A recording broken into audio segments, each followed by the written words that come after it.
Classificação indicativa. Livre para todos os públicos.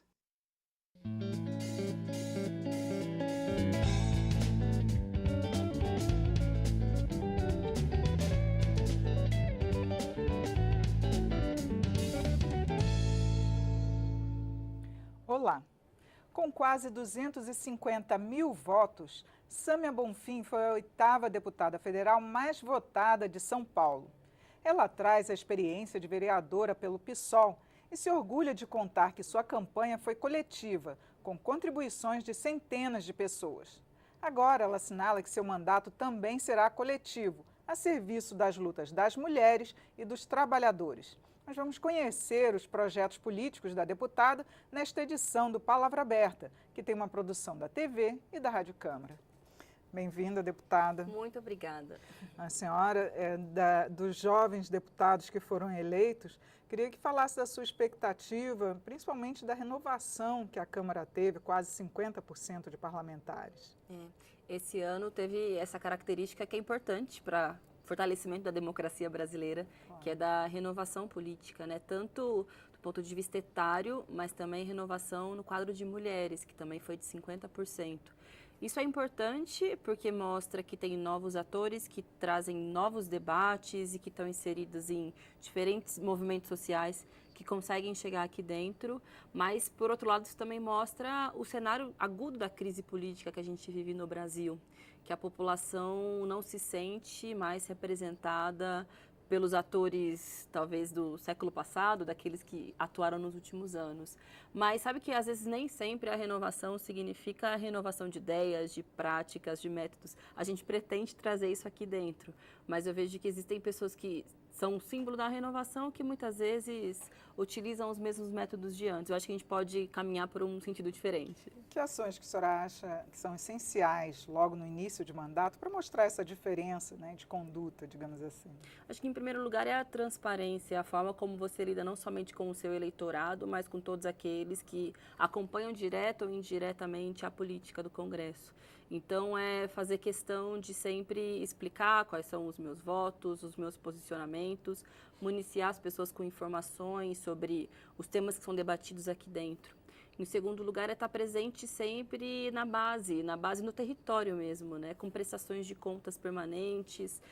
Eu, como vereadora, eu já tinha esse hábito de fazer o mandato na rua, que é ligar uma caixinha de som, colocar uma mesinha, panfletar algum material e dialogar com a população, explicando os meus projetos, as minhas posições. Isso é muito importante porque aproxima também as pessoas da política.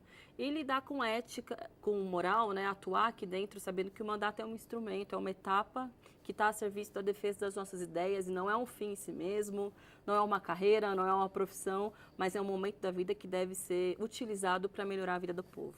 E essa experiência como vereadora dá para trazer também aqui para o Congresso, já que o deputado federal já fica mais distante da sua base, né? Olha, minha experiência como vereadora é de 2 anos na capital. A Câmara de São Paulo ela é muito grande, é a maior Câmara do Brasil, e todo mundo diz que é uma escola importante de política, porque ainda que sejam temas locais, são muito nacionalizados, né? Mas é uma dinâmica diferente. Nessas poucas semanas aqui dentro eu já pude perceber. Aqui a dinâmica é mais intensa, os temas são mais aprofundados, eles têm a ver com a dinâmica e com as diferenças que existem entre as regiões, entre diferentes bancadas, e que estão, né, várias representações de diversos partidos políticos. Então, acho que ainda que eu tenha essa pequena experiência de 2 anos, também tenho muito a aprender com os meus colegas de bancada que já estão aqui há mais tempo e também com outros partidos. Claro, agora eu queria que a senhora falasse dos temas. Que temas a senhora já anunciou que vai trabalhar com direitos humanos, defesa das mulheres, dos trabalhadores, né? Mas que projetos a senhora acha que assim, são essenciais, que já devem começar agora na prática, no início do mandato? Você mencionou, né? Eu costumo dizer que eu sou, não só luto pelos direitos das mulheres, mas eu me identifico como feminista.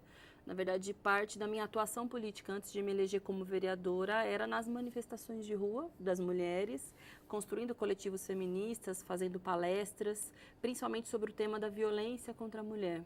E, para mim, isso é um tema central, que eu pretendo desenvolver no meu mandato.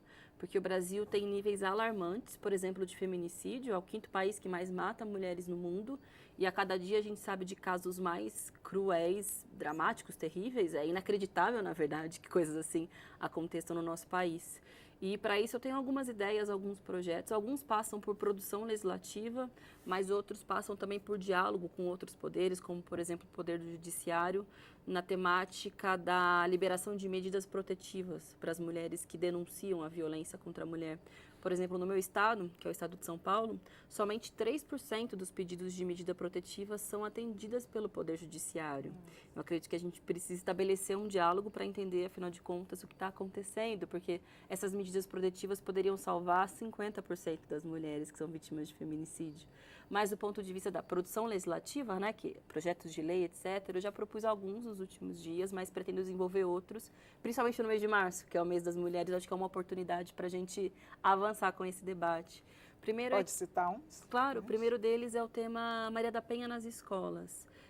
Eu acho que é uma forma de que as nossas crianças cresçam com uma cultura não machista, que os meninos aprendam a respeitar, as meninas saibam os seus direitos e saibam identificar quando existe uma situação de violência, porque ela não começa necessariamente com uma agressão ou mesmo com um assassinato, né? Tem outros sinais que já mostram isso.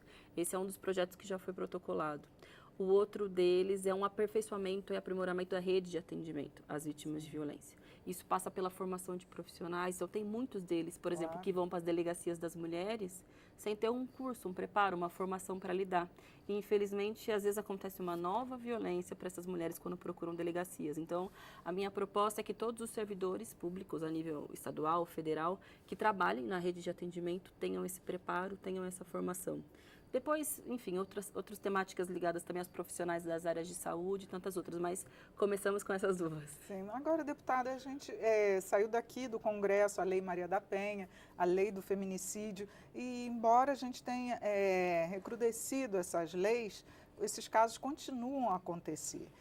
O Congresso não poderia dar um passo além na fiscalização para que realmente pudessem essas leis serem efetivas, né, no combate à violência contra a mulher? Com certeza. O Brasil tem uma das melhores leis a nível mundial, né, do combate à violência contra as mulheres, que de fato é a Lei Maria da Penha. Mas eu acredito que existam dois problemas. Primeiro, da fiscalização, como você bem colocou, e o segundo é de prioridade orçamentária, porque é uma lei muito bem desenvolvida e complexa, só que ela não é de fato implementada como ela deveria, porque não se tem prioridade política. Os em abrigos, última por instância. exemplo, para Os as abrigos mulheres estão não sendo, os que quase. existem estão sendo fechados e são pouquíssimas cidades brasileiras que existem. Mesmo delegacias das mulheres, que é anterior, inclusive, à Lei Maria da Penha, Sim. não está presente em todas as cidades, nem mesmo em todas as capitais brasileiras. Os profissionais que fazem o atendimento não têm essa formação. As nossas escolas, isso é previsto na Lei Maria da Penha, também não tem isso como debate no cotidiano. As campanhas acontecem, às vezes, esporádicas. Então, às vezes, a gente tem uma produção legislativa importante, mas ela não é implementada. E precisa ter um esforço do Congresso e de toda a sociedade para a gente mudar esse cenário, né? Tá, só um outro assunto também, já uma última pergunta sobre a Previdência. Quando a senhora estava na Prefeitura, até criticou muito a Previdência que o prefeito João Dória estava propondo. Queria saber como que vai ser aqui a sua posição em relação à proposta do governo Bolsonaro. Nós recebemos a proposta de reforma da Previdência. Ela é muito preocupante em muitos aspectos, porque ela não combate os privilégios, como o governo Jair Bolsonaro havia anunciado. Ela atinge, na verdade, a população mais pobre e vulnerável. Por exemplo, a temática do BPC. Ela aumenta para 70 anos a possibilidade dos idosos mais vulneráveis, que são aqueles que não conseguiram contribuir ao longo da sua vida, 70 anos a possibilidade de receberem um salário mínimo. A partir dos 60, receberiam somente meio salário mínimo. Que pessoa consegue viver com meio salário mínimo, ainda mais tratando de idoso, que tem ainda mais despesas e que em muitas famílias brasileiras também são arrimo de família, né? A sua renda possibilita, na verdade, o desenvolvimento familiar, às vezes criar um negócio informal para ter outra fonte de renda. Fora medicamentos, né? Fora medicamento e essa outra fonte de renda que se cria, às vezes, com esse dinheirinho, né, que eles conseguem, possibilita, inclusive, o desenvolvimento, a circulação econômica em alguns lugares, principalmente no interior do nosso país. Isso é um aspecto que, para mim, é muito grave e mostra uma faceta muito cruel. Outro aspecto é para professoras, né? Ele quer impor uma idade mínima para professoras. E veja, o que é a vida numa sala de aula, não é à toa que professoras tinham uma aposentadoria especial, porque para você conseguir lidar com a realidade da sala de aula, para depois voltar para casa preparar a produção escolar. Sim. Tem que lidar com a sua família, com os trabalhos domésticos. E, em terceiro lugar, ela é especialmente ruim para mulheres, né? As mulheres professoras vão ter o tempo de contribuição equiparado ao dos homens professores. Trabalhadoras rurais, igualmente. Então, eu, como mulher, como feminista, não poderia nunca votar a favor de uma proposta que prejudica principalmente mulheres trabalhadoras, que são professoras, como eu me formei, e que, enfim, estão completamente em desacordo com uma ideia de justiça social ou mesmo de equilíbrio das contas públicas. Eu sou contra e o pessoal também vai ser contrário a essa proposta aqui dentro e junto à sociedade, né? A gente precisa dialogar com as entidades de classe, com os sindicatos, para conseguir pressionar a Câmara para não aprovar uma proposta tão draconiana como essa. Deputada, muito obrigada por sua participação aqui no Imagina, programa. eu que agradeço. Eu conversei sobre as expectativas de primeiro mandato com a deputada Sâmia Bonfim, que é do PSOL de São Paulo.